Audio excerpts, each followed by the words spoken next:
Hello and welcome to episode 17 of Hybrid Fitness Report. My name is Paul Reynolds. My name's Jude Reynolds.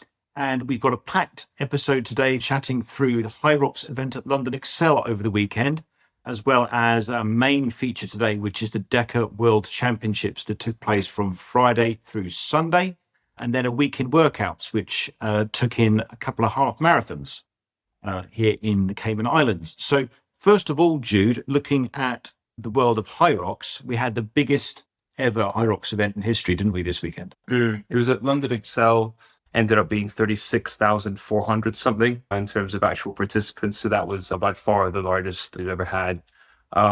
It saw some really quick times. It saw a new sort of layout that we've seen before with Hyrox. So with this one, there was no official rock zone. When your timing chips came in, they had a rock zone accounted for. But there was no in and out. It was into each station and out the same way you came. So the DEKA style. Yeah, DEKA style. So there was a lot more efficient in terms of just minimizing the time you're wasting in transition or just navigating yourself around the rock zone they've had in the past. So when people were given rock zone times, what were they? Because people were coming in with big rock zone times. What was that a measurement of? Zero clue. Actually, no idea. Right. So several run times they go, that's almost not physically possible. Yeah. But then they had rock zone times that they'd stopped for a cup of tea and a bit of lunch. Yeah, I think, even the runners like Luke Greer, who set a British record in 54:28. 54:28. His rock zone total was about 7 minutes. So I'm not sure exactly the timing mats at which they took that data from, but they gave you a rock zone of some kind. There just wasn't a physical in-arch, out-arch to be able to waste any time in. So it was when you were running, you were on the running track the entire time. 54:38. 54:38. Yeah. So, So stemming off of that, some really good times we had. In the men pro, winning it, Luke Greer was 54:38. We had Graham Halliday, 54:42. Louis Ossolet, sorry if I pronounced that wrong, 54:58, tying with Emilio Aguayo. And then we had Harry Thompson fifth at 55:28, who's looking to make himself back into the Elite 15. And then on the women's side, we had Lauren Stockley, 101.09, Gabriella Moriarty, a familiar name, 101.14, Charlie Searle, 101.21. And yeah, that was it from the sort of pro division. And some serious pro doubles times as well. Very serious. Guy that you raced in Hybrid Games, Mark Dean, and his partner, is a temporary partner or permanent partner, Alan Cow? Alan's raced with other people. Yeah, he has. I'm not sure if they're solidifying that as a duo, but maybe just making up a time in case something doesn't work out with their current ones. Right. So they came in at 49.10, and then your ex-endurance stablemate Kieran and his regular homie Tony coming in 50 dead. Yeah. Just was a handy little walk before Melbourne, which we'll talk about in this case. Yeah, I mean, I saw, Kieran's face when you cross the finish line. No matter what time you post, if you're dead on a time instead of 1 second under whatever that number is, it's always going to be disappointing.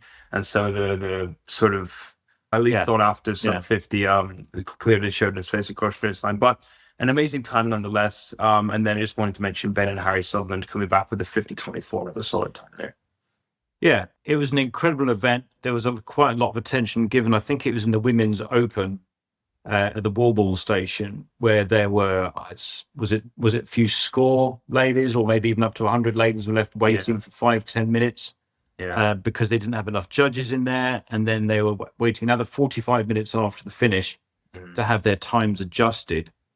It's just that whole, I don't know that I'd even stick around. I think if I get to the wall balls, they tell me you're going to have to wait 5-10 minutes. I'll probably just leave. Because whatever time I post with a break before the wall balls, that's no longer really a time, is it? No, I understand both perspectives. Yours, which I adopt as well. Even if, my time stops while I'm waiting and then I go into the wall balls and I get an amazing time. I myself would personally consider that a break of time because you've got the time to rest. Others, doesn't really matter. They go into it with whatever happens. I just want to complete the race. If that's your mindset, completely fine. Yeah. I wish I could adopt that calm mindset, but I wouldn't be able to. But it's just surprising on their part. It must have been extremely difficult to organize an event with 36,000 people across, 4 days. Yeah. But I just would have thought that it would have been so set in stone as to what they were doing when they were doing it, how many people were going to be there, that would never have been an issue. Just the wave size. Was it 100 people in some of these waves? Like that. I mean, it was absurd. Yeah. I mean, if you can handle it, then great. It just seems right for the exact disaster that happened, which is just a log jam at one station. As far as the course itself is concerned, I think it's unique in Hyrox history as being a 1 lap. Almost all of them are essentially 2 laps of a course before each in, right? Usually you'll see your station, you'll see the in once, and you come in on the second in. A couple, I think Olympia last year, like, was it before the wall balls, it was the third in or something like that. But generally speaking, you've got 2 laps of the circuit. So this is the first time they've ever done it where you go out the out and you come in the next in, which means if you look, you're looking at 8 sets of running, 4 corners for a course, and you're doing only 4 corners per lap. So you've got a total of 32 corners. Usually you've got a total of 64 corners. So rather than having those 32 extra corners, you're going down a straight. So that must be brilliant for setting a good time. That's a great course. Yeah. So it looks like a really fun one to do. Yeah, I definitely did get a lot of FOMO from that weekend. My name was on the list, but like I said, DEKA World Championships was my priority in that. And in the circumstance, I'm glad I was there. But I think some of the London did have some seriously quick times and some big PBs, but I think in order to run some of these times, you do have to have a certain level of insane fitness anyway. And so even if you wouldn't have got that on, say, a different course, your fitness is still there to produce time and running times like that. So in my age group, I really missed racing people like Jax, who came in third, Michael, my doubles pointer, came in second, Harvey, who won it in my age group. I mean, seeing them put down some of the time that they did, really wish I could have been there, but I had a great time at DEKA anyway, but definitely looking forward to the next one. You do. Yeah. And the next one for you being Hyrox Vancouver in weekend after next. Yeah. So that's exciting. Yeah. Okay. So we'll go on to our week in workout where we're going to go beyond our main event. So the main thing we're talking about is DEKA, which was Friday, Saturday, and Sunday. Your event was on Friday, but our week in workout kind of finished day before yesterday on Sunday with the Cayman Islands Half Marathon, which we both did in marginally different times. How was it for you? I'm not going to lie, it was some fun. I didn't enjoy it at all, to be honest. So rude. The best part was crossing the finish line. As a prelude to that, usually this time of year here, you've got I don't know what it is in centigrade, mid 20s, with about 70 to 75% humidity, which is obviously a lot hotter than England, but manageable if you're used to it. And my last 2 training runs were here, with those kinds of temperatures, and it was quite comfortable running for a couple of hours. And then this Sunday just gone, you get to the start line, you're going, okay, it's muggy. Yeah. And you look at it and it's 81 before sunrise, and the humidity was 80%, and everyone's going, okay, it's not a PB day.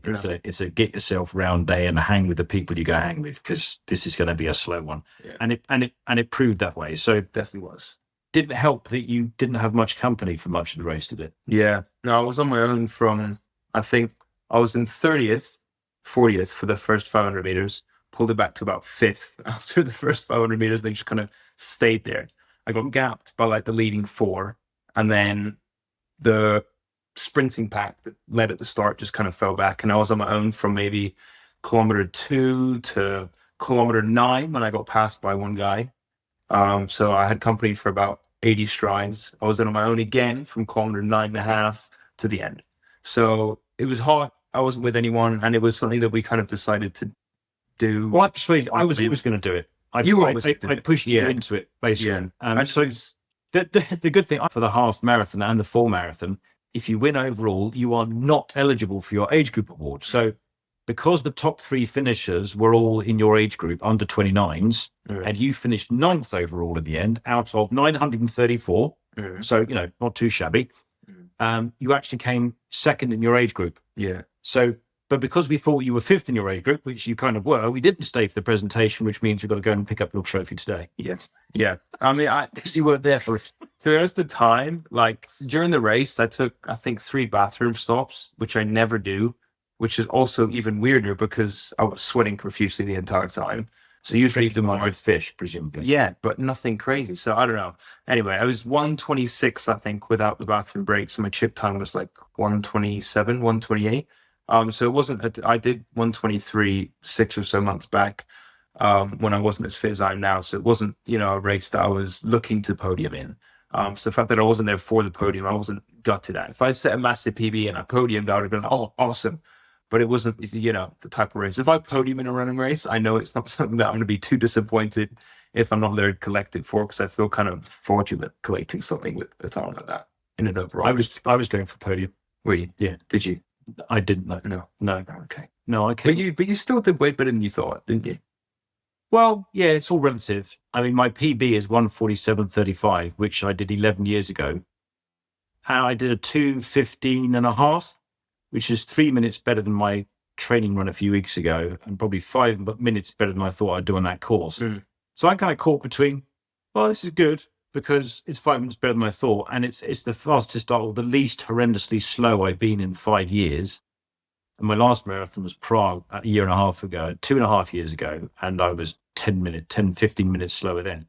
So it's good. It's just, the whole getting older thing and being slow like molasses. But then I come back from that, having done my 2:15, which is 28 minutes slower than my PB, and you turn around and say, oh, you should beat your PB if you train properly and you're less useless. That was twisting my words. I said, only slightly. If you dedicated everything towards breaking your PB within 2 years, I think you could do it. And I think that's cobblers. No. I think that's complete cobblers. So my PB was set when I was 40 years old, about to turn 41. I'm about to turn 52. And you think I can knock 29 minutes off my current best time? Yeah. If your diet was on point, if your training was on point now, and everything was tailored towards it, I 100% think you could do it. Definitely. Make me. No. It's a lot of effort. That's what you. So you're bottling it. You're saying I could, but I'm bottling it. Yeah, you are. Because this doesn't have anything to do with me. You're the one who needs to prove it. I'm saying it's impossible. You're saying it's possible, so you need to prove it. That's definitely on you. Yeah, but you still need to prove it, because at the moment I think I'm right, and I think you're talking cobblers. I've not got the mental strength to. You haven't got the mental strength to push me. I think it's because I'm too heavy. I know you do. Which takes me to another point. Just lifts weights. All fat. Some of it is big bones. Yeah. And muscle. Yeah. And stuff. Sure. Oh gosh. Okay. So that was a week in workouts. I was very happy with my participation medal. I'm not big on participation medals, but for the half marathon, I'm very happy with it. Thank you very much. And my finish line photos, where I look not great. Anyway, that's that. Before we get into our main feature of looking at the DEKA Fit, or the whole of the DEKA World Championships, a shout out to our sponsors, WoDLETE. This week's podcast and all of our podcasts are sponsored by WoDLETE, a UK-based sports apparel company.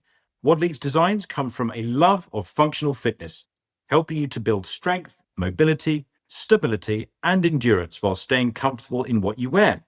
So from performance-based layers to changing robes, from gym shorts to hoodies, and training socks to track jackets, WoDLETE have got you covered. Head to wodlete.co.uk, that's WODLETE.co.uk, for their autumn-winter range, with free delivery on all UK orders over £50 and worldwide shipping available. And use code HFRPOD20, that's HFRPOD20, at checkout for 20% off your order. So thank you again to WoDLETE for your support. Now, moving on then to the DEKA World Championships. These were Friday, Saturday, Sunday at the Broward Convention Centre in Fort Lauderdale. Remind us again about the whole structure of DEKA, because it's not just a thing like Hyrox is basically a thing, is it? Yes, there's a lot of different categories within DEKA. So the main three are going to be your DEKA Fit, which has 500 meters of running before 10 different stations. You then have the DEKA Mile, which is 160 meters of running before each of those same 10 stations. You then have DEKA Strong, which are just the stations, so with no running. They also have rock divisions where you do the same things, but with a weighted vest on, or weighted backpack, sorry. And then they have teams which take on various different, you have males, females, mixed as always. But it has the age groups. Yeah, has a load of different divisions. So if any of those sort of things sound like something you want to do, I think it's a great idea. But World Championships happened on the Friday, Saturday, Sunday. Fit on the Friday, Mile on the Saturday, and Strong on the Sunday. Right. How did you get on? Jude was in the DEKA Fit Elite race. So last year he was age group world champion for the under 24s. This year qualified for the elite race, and there was a bit of a conversation about whether to go back to stick in the age group for one more year with a pretty good shot at repeating as world champion, or whether to step up to the elite category, knowing he's not going to be world champion, but thinking the level of competition is higher, the buzz will be greater, there'll be a lot more people watching. And for you, in the end, it wasn't even really a question. I mean, I think you thought about it briefly, but then really, got to do the elite race, right? Yeah, I think you should, if you have the opportunity to race whatever you qualify for, in my opinion. I don't think there would be much benefit of dropping back into the age division despite qualifying for the elite just to sort of win a title. So for me, it was about the competition, being able to compete against some of the best athletes in the world, Ryan Kent, Grayson Kilgore, Aitor, Powell, Cole Walkington, athletes like that, be able to compete against them, and for it to get, some airtime as well, because they were live streamed on YouTube, the elite division. So it was really cool to sort of race with that kind of pressure on myself. So if you want to go and see the elite races, you go to YouTube and the OCR Report channel on YouTube. They have a separate video for each of the elite races, all for the men's and women's elite fit races, and for other races also they've got coverage of that. Yeah, but the race went really well. Time wise, it was a 33-second PR on what I did at Worlds last year, because I'd only had one race in between then, and that was at Derby, where the layout was quite optimal. So the DEKA Derby had the opposite effect of Hyrox Excel. So Hyrox Excel led to faster times because there was only one lap, whereas Derby had more laps than ever seen before. Yeah, so it kind of threw me off when my time was 30 seconds worse than the previous World Championships after being a lot fitter in a race that's only half an hour long, which is essentially like getting slower by a minute in Hyrox. So I was like, what's going on? I'm way fitter. Thought about it. I was like, that makes sense. And then I'm just glad I got to prove to myself that I am fitter when I went to World Championships this year, and it was the regular 2-course lap. And I set a 33-second PR, getting 31:30, coming in 6th overall. Which is fantastic. You started off in your usual way of you want to see the backs of everyone first, don't you? Me and Jack Bauer were just sitting back and just letting them do their thing.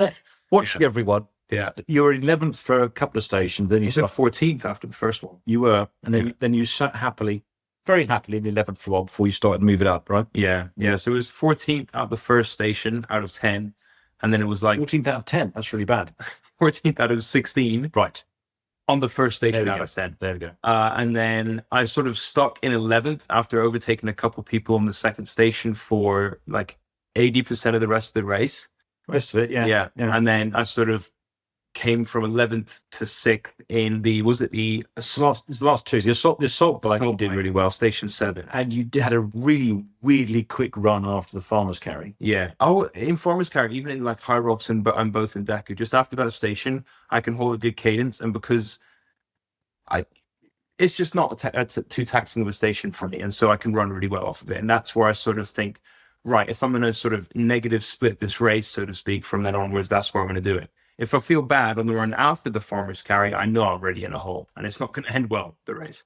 So I was glad I felt good there, because that's where I should be feeling good. Yeah, you've thought that the dead ball rollovers, which is how heavy a ball? 60 pounds. 60 pounds going over a 4-foot high wall isn't quite the strength compared to other people you thought it was. But the assault bike is a massive strength. And the sled push-pull, the tank push-pull is a massive strength compared to what you thought it was. And your running, you were top half in the running as well, which is definitely not what you expected. But everyone's running to almost the whole race. The running times are pretty similar overall. Yeah, it was quite a surprise. So I came in at 18 minutes flat over 5 kilometers of running. So it was obviously every run between each station 500 meters, and it took me 18 minutes dead to complete that 5K, which I was happy about.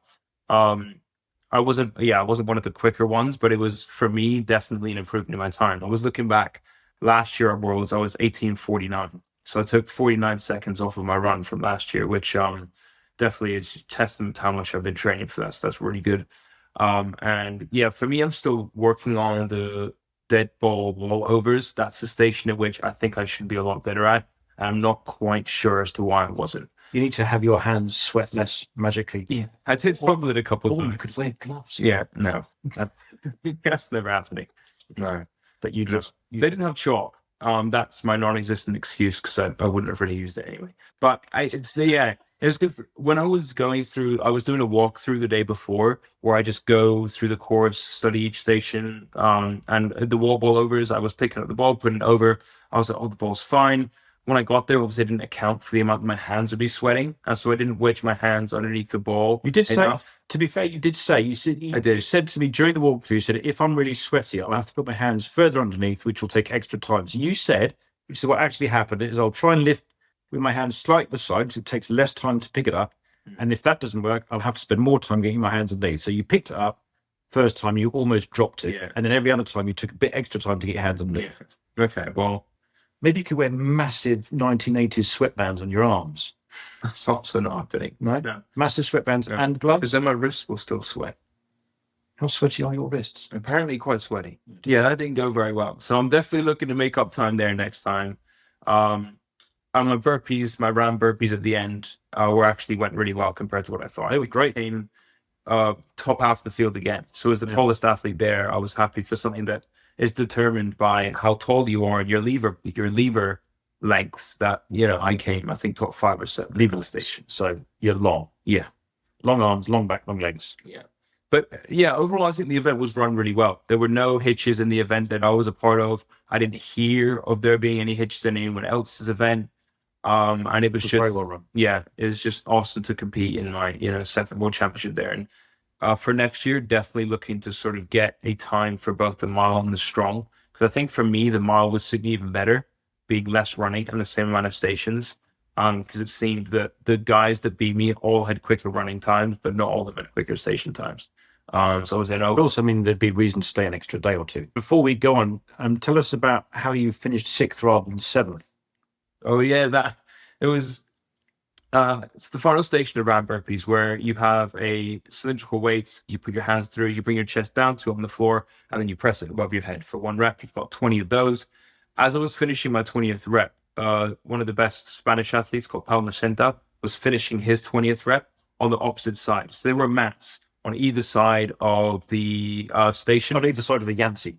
On either side of the Yancey Culp, that is, facing opposite directions. He finishes his 20th rep, finishes it, immediately looks over, sees me as I'm finishing my last one. I don't really think anything comes down to the wire like that because the World Championships I've seen never have, and I've never experienced it. So I just look up and jog. As I'm jogging, I then, about 6 feet from the finish line, look over in my peripheral and see him sprinting. And so I've jumped with my ankle monitor on my right foot out over the finish line and beat him by about 300ths of a second, it must have been. I mean, they're on the live stream replaying the same shot of me versus him at the finish line about 6-7 times. So it's Powell's left wrist and your right ankle. It was a bit, if you follow English football, it was a bit of a Mickey van der Ven right-footed sliding challenge. Although the way they described it at the time was more like sliding into home plate. Playing baseball. So one way or the other, it was a massive slide. And because you were drowning in your own sweat, you did a fantastic aquaplane across the line and you knocked over the guys who were half dying on the other side. Sorry, Paul. But yeah, that's the thing. The timing chips they gave us, I'd never seen before. And I was trying to put it around my ankle and I was like, this is really tight. I don't have weirdly swollen ankles. My ankles are a normal size. And I could barely fit it around my ankle. So that's a bit weird. And then when I got to the start line, they were announcing us all in. I'd realized everyone else had them around their wrists. I was like, yeah, that makes sense. So everyone else was leaning over the line like this with their wrists. And I was obviously had to dive first. And I do have a massive sort of scrape on my quads that is quite raw now, but it was worth it. Awesome. Yeah. Although they did say, is this one of the places for money? Because if so, then I understand it. But if it's not for money, save your legs. And I'm like, no, don't save your legs. Dive for the line. Yeah. No, I only realized, thankfully, afterwards, after the race, that I missed out on, I think it was $500 by about 6 seconds. So and that was Cole that beat that, was it? Yeah. And he got more prize money over the weekend. Yeah, he did. Yeah. Because he actually found a mile and a strong race to go to. Wow. Which, yeah. Okay. Anything else on DEKA? Oh, just to mention on DEKA in terms of who was winning the main events, that the men's fit and the men's strong and the men's mile were all won by Grayson Kilgore, who's been there or thereabouts in DEKA for years. No, he didn't win the strong. He came second in the strong. Of course. He came second in the strong to Kevin Gregory, who I'll say something about in a second. But Grayson won 2 out of 3 events, and he won your race, the elite fit race by, what was it, 30 seconds? Yeah. I mean, he was just well out in front. It wasn't well out in front the whole way. There was Nick Riker was there or thereabouts. Ryan Kemp was there or thereabouts. Isaac Sorensen ended up coming in second. But just the last 2 stations, I think Grayson pulled away. So really deserved that with an almost identical time to last year when he lost to Dylan Scott by half a minute. Yeah. So Grayson put in a great performance to win that. He then also won the DEKA Mile, and then the DEKA Strong, which is all the stations and none of them running, was won by Kevin Gregory, who is famous specifically, mostly for his assault bike, which is so during the doubles race, you've got the crowds coming around, going around watching each station, and by far the biggest crowd, I think, for anything in the entire day we were there was to watch Kevin on the assault bike, and it's 25 calories. So 25 calories on the assault bike. How long would that take me? I don't know. It took me in my elite race about 70 seconds. Right. So I think Grayson did it in about 63. You did about 70. Presumably it'd take me about 2.5. Yeah. So 2.5 minutes for me, 1.25 minutes for you, and it takes Kevin 13 seconds. Yeah. 13 seconds. So you have to go to YouTube and look up Kevin Gregory assault bike because it's just absurd. But being there is even more absurd. It was like a complete alien thing happening. It was one of the most impressive physical things I've ever seen. So he won the DEKA Strong. On the women's side, Brooklyn Nichols, who she mentioned afterwards when we were chatting with her, that her qualifying race, she'd been ill. And so she qualified for the Worlds, but in an unimpressive time. And so I think most people felt that with... for her, anyway. For her. Yeah.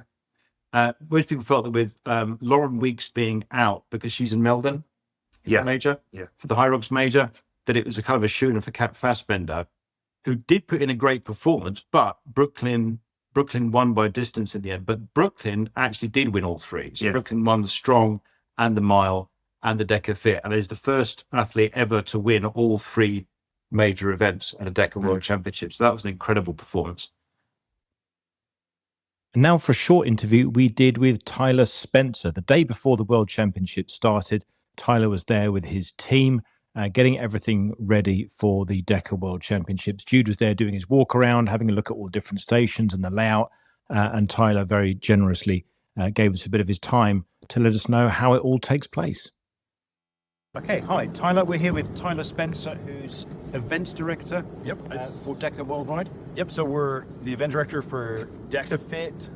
We also do some international event directing around the country. Right. Yep. And could you tell us a little bit, I mean, if you just pan around a bit, we're kind of in the middle of the setup phase at the moment. Roughly in the middle? Yep, Yep, we're right in the middle of the running lane. Probably dead center of the room would be just a little bit past the finish area.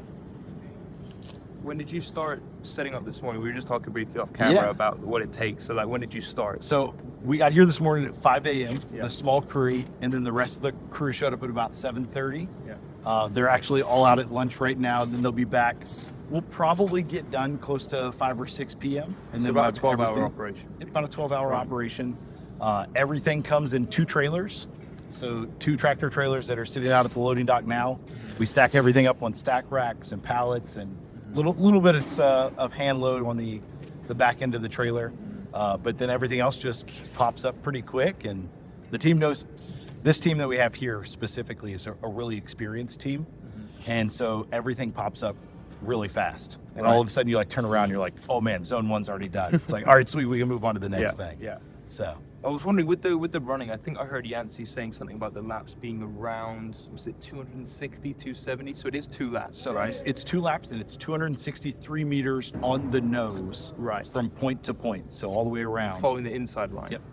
If you ran right on the inside, it's 263. Okay, so just over 500 meters per run. Yep. Awesome. So and you'll do the full 1 lap, and then the next lap's not quite a full lap because you're going to hop into the zone. So from the start, it would be start, pass zone 1 once. Yep. Then when you see it for the second time, go in. And then from there, every time you see the next zone for the second time, you're in. Correct. Gotcha. Yep. So run 1 takes a little bit longer. Everything after that is about the same. Yep. He's repeating that mainly for his benefit.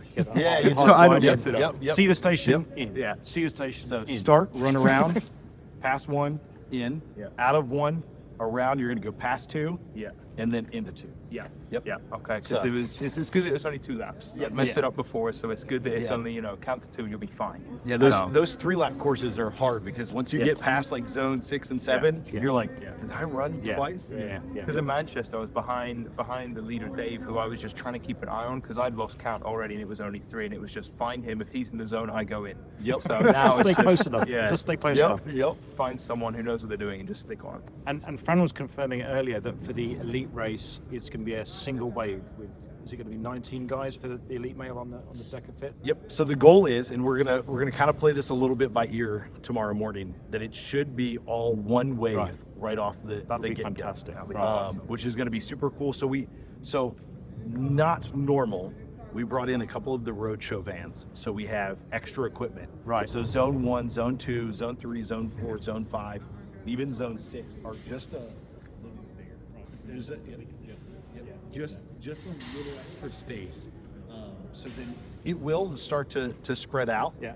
But for that first initial wave, man, how awesome Especially is it going to that be? one. That's- You yeah, got that's gonna be 19, carnage. 19 people just Especially the yeah. exit. We're Yeah. going to reinforce those stanchions there. Yep. Yeah. A little adrenaline rush. Yeah. Definitely going to be fun and exciting. So, And then you've got 3 days of racing. And then what time? So how long does it take to get everything back in the trailers at the end? yeah, so we'll actually have everything packed up midnight Sunday night, and we Wow. will be back on planes Monday back home. Right. Yep. Back home to Denver. No, so I live in Virginia. Right. Yep. And that's where all the kit. The kit will actually stay here in Florida because, little secret, we're going to be subbing out some equipment starting next year, at least in Right. the U.S. Right. in a couple of the zones. So we're going to be making that swap in January here in the state of Florida. So the trailers will actually live here, and then we'll do a little reset at the start of January, and then our first event is in March in Anaheim, California. Right. So nice So, little so jump you have across. the same trailers do every US event. Yep. Right. So how many people? You said the whole thing's being done in about 12 hours. How many people does it take? And you're getting ready for roughly how many competitors at the World Championships? Yeah, so we have 34 on staff, and then we Wow. have roughly about 12 volunteers today that are helping us out. Nearly 50 people here for 12 hours. Right. For 12 hours. And the great thing about volunteering, I'll do my quick little volunteer plug. Anybody that comes in to volunteer and help set up, if they haven't qualified for Worlds, it's the only opportunity that they'll get to run the World's course Right. and get a World Championship medal. So it's a cool chance for people to come in, not to mention it also earns them a free race and not having to pay for it. So, which is a super cool spot. And then roughly between the 3 days, we've got about 2,200 people for the 3 days. And it's actually, which is surprising to me, is we're a little lighter on Friday, but those mile and strong days are super heavy, which is super cool because the only way to qualify is to do that in an affiliate gym. Yeah. So definitely building a brand, which is awesome. Awesome. Okay. Thank you very much, Tyler. Awesome. Appreciate Thank you, your time. guys. Thank Yeah. you. Can't wait to meet you Good tomorrow. luck. Good luck tomorrow. Thank you. Appreciate it. Awesome. Thanks, man. man. Yes. Thank you. Okay, before we close up then, let's have a brief look at Hyrox Major coming up. So it's this coming weekend Yes. in Melbourne in Australia. Hyrox has its second major of the season. First one was Hamburg. How much of a shake-up has there been in the lineup since last time? A lot. So there have been a lot of roll downs, obviously, because Melbourne is away from literally everywhere else. So there are a lot of people who wouldn't typically be in the Elite 15 who have made their way up there, but amazing athletes nonetheless. Just quickly, the most annoying thing about this is that our time, Cayman time, or some US time as well, women start at midnight and the men start at 3 a.m. And so, as much as I really want to stay up for that, I think I'm going to have to stay off Instagram for the entire morning and just somehow find a way to not spoil it for myself to watch the live stream when I wake up. But yeah, the Elite 15 men are Tim Venus, James Kelly, Hunter McIntyre, Jonathan Wynn, Sean Noble, Cole Learn, Josh Van Zeeland, Charlie Bordereau, Bo Wills, Jay Dearden, Alan Ploy, Martin Einthoven. You probably should have done that one. Einthoven, Graham Halliday, Liam McCrory, and Mark Dean. And then with the women, we have Linda Meyer, Lauren Weeks, Joanna Whittrick, Sinead Bent, Lucy Proctor, Seika Harning, Melanie Moore, Gabrielle Nicole Baker, Jess Petro, Manuel Garcia Caparros, Kat Parnell, Ellie Stenforce, Sara Piergiani, Sofa Parvizzi, Wayne, Tanya Strohschneider. So some names that we are super familiar, some face that we've seen a lot in the Elite 15, and then some new ones. So with the men, I think it's Mark Bean's debut, and it's Charlie Bottrill's debut, and it is Cole Learn's debut as well. Top three. Top three. Jude's projections for the top three women first. Women first.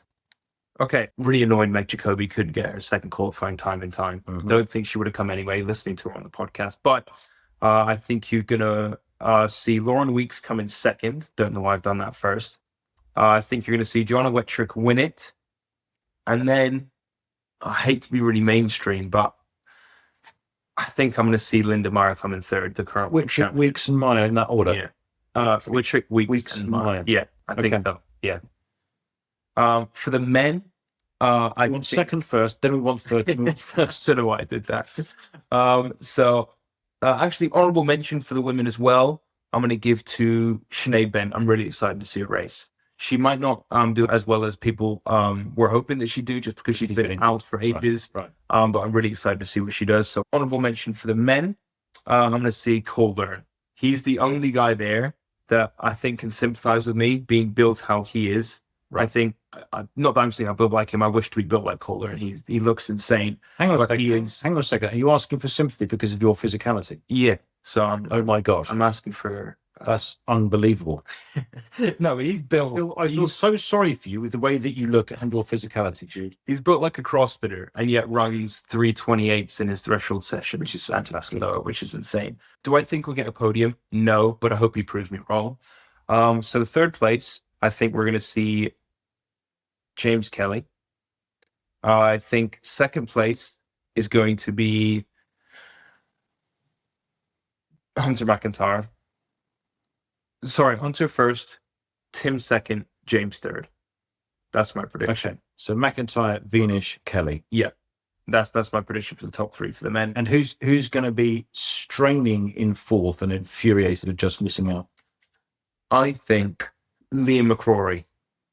That's McCrory over Bottrell. yes. I think that's a seriously sort of left field shout. Not that McCrory's not amazing. He's probably one of the best runners in the field, but I don't think many people are going to predict him fourth like me. My predictions before then might change. By the way, I'm probably going to put something out on my story. Might change before their race. They can't now. They can't. There is no final. That was it. That was it. That is the final word from Jude. And if he puts out on his story, it's revisionism, and you should ignore it. Okay, brilliant. Thank you.